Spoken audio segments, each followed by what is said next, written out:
This year has been fucked. It's the first time where I felt exhausted after watching Pigskin some weeks. However, for all the bullshit and insanity, the memes have been incredible. Gold tier. S-rank excellence that's only rivaled by few. All I wish is that this glorious bounty continues headed into playoff time. It's time to go over all 14 contenders. What's their potential for glory? I legitimately have no fucking clue how they made it to the playoffs. This team sucks! Most of the games they've won are due to their opponent's self-destructing, fluke circumstances, incredible bullshit, or heinous ref ball. Before you start flinging shit at me, I'm dead serious.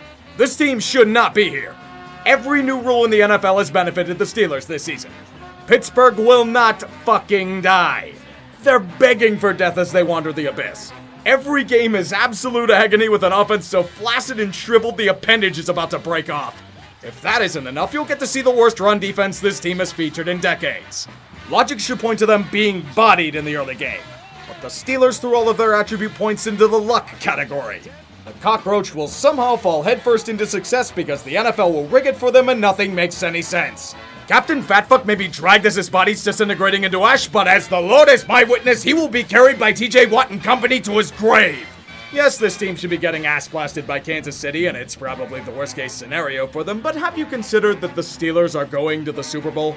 Oh, you're back. I thought we had you buried in a concrete casket last season. We did the whole 15 stakes in the heart, sever the head, and salt the earth so nothing grows again routine. Yet, like a certain series brought back from the dead for money, our hopes and dreams will be violated by a hoodie and his endless plot holes. Mac Jones has become their new apprentice / fanfic self-insert. He, along with his band of highly paid and very effective mercenaries, have brought New England back from the doldrums. The rest of us groan and tremble in fear. But like the Death Star, there are weaknesses and ventilation shafts to exploit.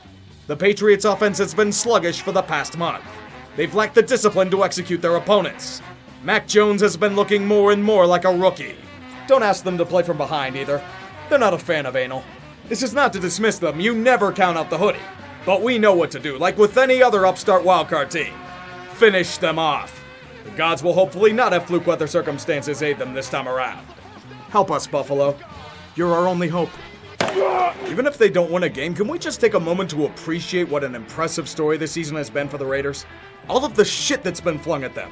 Executives resigning, DUIs, manslaughter, injuries, their coach resigning due to a scandal unrelated to the fucking team. Las Vegas should have collapsed long before we got to this point. But this team is powered by devil magic. Al Davis has reincarnated himself as a necromancer and is using the Mad Magazine mascot to do his bidding. They boast one of the worst point differentials for a playoff team in recent memory.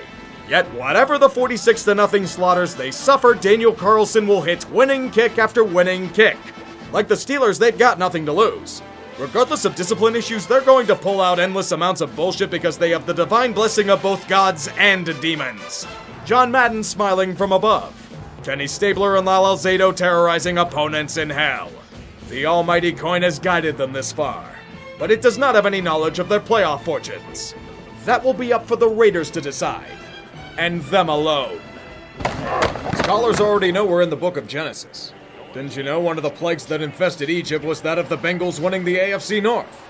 Every other rival of theirs either collapsed on themselves or withered into nothing. It's always good to have that sort of advantage in your homeland. Nobody expected anything out of Cincy this year. Maybe 6 wins. Tops. But this was before they upgraded to a fiber connection at receiver. Joe Burrow throwing dimes to Jamar Chase every goddamn Sunday. The stuff that made them legends at LSU was converted to the NFL level. And their division will get to look forward to it for the next decade.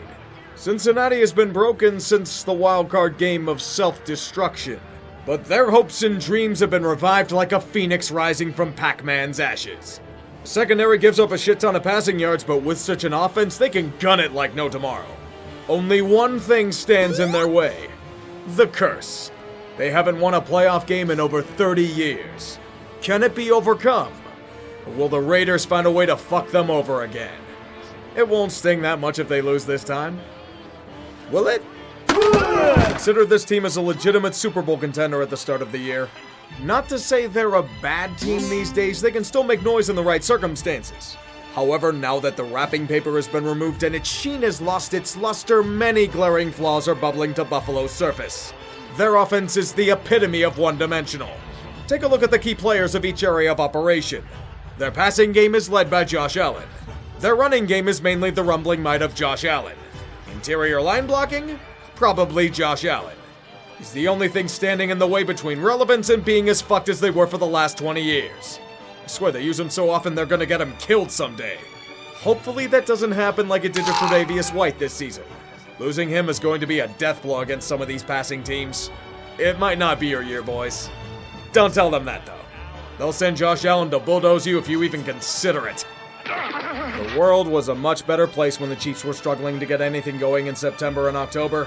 Patrick Mahomes getting too cocky with his throws, the offense out of sync, the patented Chiefs defense rearing its ugly head.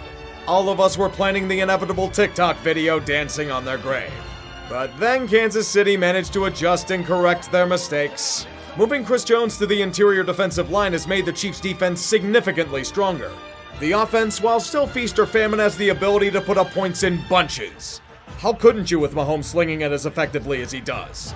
Talent oozes throughout their roster, especially at the skill positions. Even then, many are praying for their downfall. A bunch of people are using all of their mana to summon a nuke to fall on Arrowhead as they play the Steelers to end the misery of both franchises. But the Chiefs refuse to submit to the petty whims of inferior mortals. They are as boom or bust as it gets, and few will have the willingness to face them when they're at peak efficiency. Please lose in the first round. The memes will be fucking hilarious if you do. Is it weird that I find it odd that the Titans are the #1 seed in the AFC, with how battered they were on the injury front? Need I remind you that Tennessee set the record for most players dressed in a regular season? Sure, the AFC's an absolute shitpile that no one deserves to win, but it goes to show that the Titans have resilience and dedication to the cause. They're a very unorthodox team in the modern NFL. They run a traditional offense, which tends to translate well to playoff football. Run downhill and heavy, don't overload the quarterback with options, have a strong short and mid-range passing game. Even then, Ryan Tannehill has shown that he can't do it alone. Their defense has been reloaded with a strong pass rush and Jeffrey Simmons fucking everything up, but the secondary is still battered with wounded. The Titans hit a skid in December that had people doubting their future, but they've made it here. It'd be nice if they got some needed reinforcements, however. Wait for the king! There it is. King Henry will be making his triumphant return after being left for dead in battle. The X factors that Tennessee needs to make it far are there for the taking. This might be the best chance they have to reach their second Super Bowl. Can they find the will to do it, however? It's a question that's eluded many contenders, and hopefully the Titans won't be another to the pile.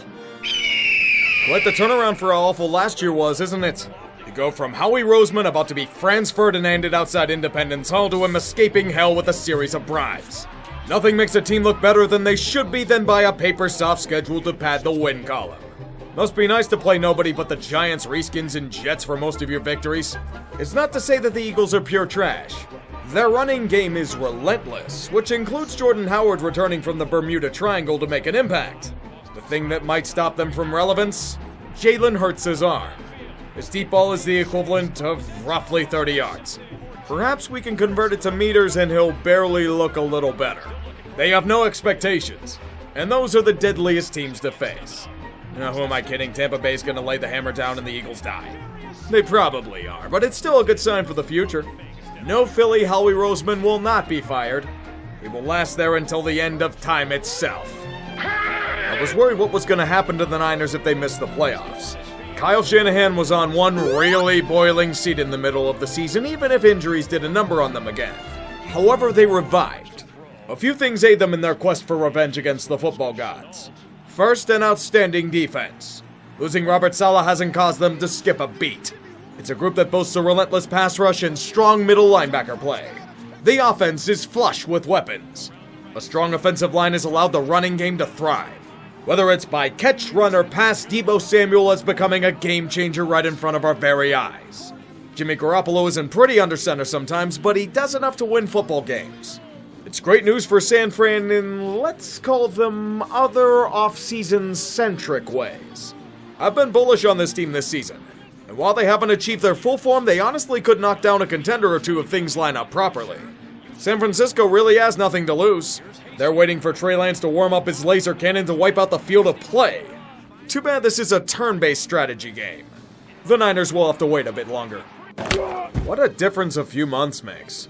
Early into November, there were many that considered Arizona to be a sexy pick for a Super Bowl contender. When you saw Kyler Murray slinging balls to DeAndre Hopkins and AJ Green? When you saw Chase Edmonds and James Conner making a significant impact? You saw the glories of Texas Tech air raid football on full display. However, what has been a hallmark of Cliff Kingsbury-led teams in his tenure? End-of-season free falls. After their 7-0 start, the Cardinals went on to lose 6 of their last 10. The doubts, tropes, and narratives are swinging back with a vicious haymaker. I'm sorry, I just have a hard time trusting Vance Joseph defenses. I can't shake the old results. Not to mention, DeAndre Hopkins is still going to be out for at least the wildcard game. Times are tough for the once upstart team. They may be getting needed support, however. A carrier pigeon has relayed to the front lines that J.J. Watt's battalion may reach the game in time. They'll need all men in position if they have any chance of breaking LA's seemingly impenetrable front. If not, it's a good season, but it'll just feel empty on the inside. When you go 7-0 to start a year, every playoff defeat does. Here we go, Rams. This is your all-in year. You didn't bring in OBJ, Von Miller, and Eric Weddle from the doldrums of retirement for yet another early playoff exit. Aaron Donald will literally overcome a quadruple team for a chance to make a Super Bowl. And it's for good reason. LA is at a critical juncture. They managed to improve their anemic offense, but it costs them plenty. Yet the Rams are doing everything in their power to overcome their weaknesses.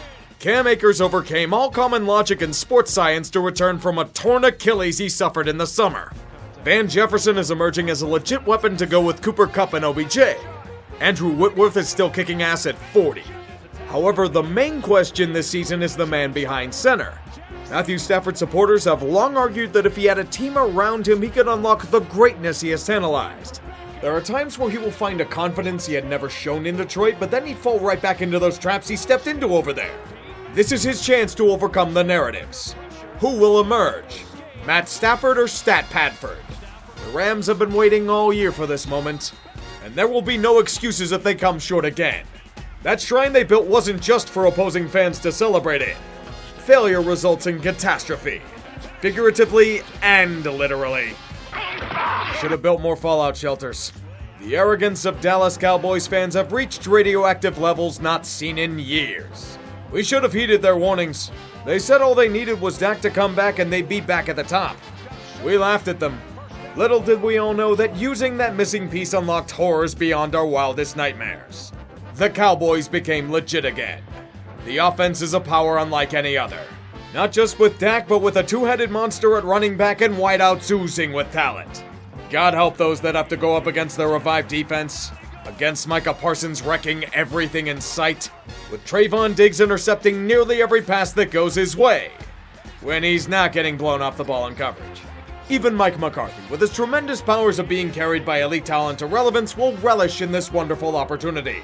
Just don't mention that the offense has been slumping relentlessly this past month and the team as a whole is undisciplined. If you avoid those topics, you'll be fine. While Dallas roots for a Super Bowl, the rest of us wish for 3 words. One and done. Defending champions still have a bit to prove in their title defense. Tom Brady continues to defy Father Time's will with a combination of stretching, pyramid schemes, and the molding of his haters. Remember that every single starter of last year's Lombardi winner came back for another shot at greatness. However, there are a few open sores this time around. The wide receiver position is worn thin. We still have Gronk and Mike Evans, but Chris Godwin's out with injury and Antonio Brown did this. Cancer gonna cancer. Pittsburgh and Oakland send their regards. As for their defense, more injuries. They're getting a few players back against the Eagles, but the secondary has been a point of concern. Mostly because it's been shredded by the injury bug. Richard Sherman in his old man strength was brought in to help, yet he fell victim to the dreaded IR as well. If they're going to repeat as champions, they'll need Brady to continue to flick a double bird at age itself. We keep waiting for him to fall off and he hasn't yet. The year is 2035. The world is now fucked due to endless nuclear wars. Somewhere in an underground bunker, Tom Brady wins another Super Bowl ring at age 58. Last chances are won with a tremendous amount of pressure on the team in question. For Green Bay, this has been a story of unbelievable highs and headaches aplenty. Aaron Rodgers may be immunized, but the defenses he shreds have failed to be inoculated properly against his majestic spirals and tremendous firepower. The weapons around him are stronger than ever. Davante Adams is going to get both a bag in the offseason and a shitload of balls thrown his way these next few weeks. The defense may show some cracks, but it has mostly been rock solid against those that stand in their way. As long as Kevin King doesn't play a critical role, Green Bay will be in good hands. Better yet, they're getting much-needed bolstering for their last dance. Jair Alexander, Zadarius Smith, and David Bakhtiari are all expected to be back. If there was ever a moment to break the curse and win another Lombardi, this is the time to do it. A perilous fate will befall them if they fail again.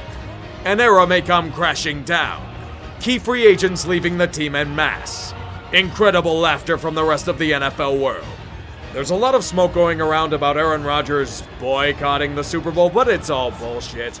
Everyone knows they're gonna get knocked out in the NFC Championship game. Are you exhausted yet? Well, fuck you. The NFL playoffs are gonna bring heart attacks aplenty in this volatile season. Did you seriously believe you were getting a break? Oh, you sweet, innocent summer child. You seriously expect anyone to make a good prediction? You could make an argument for any team playing to make the goddamn Super Bowl. Analysis means nothing when everything is fucked and bad teams upset far superior ones every damn week. You'd be better off flipping a coin. The best way to attack this go-around is to embrace the memes and the chaos. We must watch the world burn. Pittsburgh versus Philadelphia. The two worst franchises somehow still alive in the playoffs as America wonders if they can force Pennsylvania to secede from the Union. Why this matchup, you ask? Because nothing fucking matters anymore.